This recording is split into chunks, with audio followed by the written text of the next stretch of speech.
Des câbles sectionnés qui pendent dans le vide. Les bénévoles de l'association Amitram n'ont pu que constater les dégâts en ce début de semaine. Un nouveau vol de caténaire, des dégradations qu'il va falloir réparer poteau après poteau. Chaque fois, une matinée, c'est une dizaine de consoles qu'on doit remettre. Donc c'est beaucoup de travail. C'est beaucoup de boulot. C'est beaucoup de boulot. Merci. C'est décourageant. L'association fait circuler depuis 30 ans, d'avril à septembre, ce tramway touristique entre Marquette et Vambrechy, au nord de l'île. Un parcours de 3 km sur lequel vient d'être dérobé près de 2 km de câbles en cuivre. Un vol équivalent avait déjà eu lieu en 2023. Les équipes venaient à peine de consolider la ligne.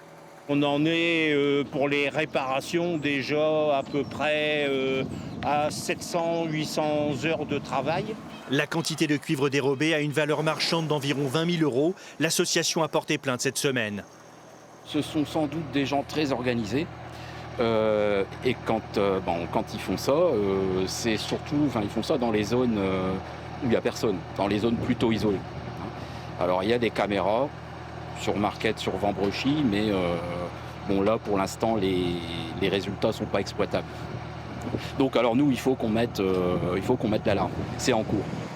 Un système d'alarme comme il en existe sur une installation similaire en Belgique près de Charleroi. L'Amitram ne pourra pas démarrer sa saison début avril comme prévu. Elle espère néanmoins accueillir du public et faire circuler ses prestigieux wagons dès le mois de juin.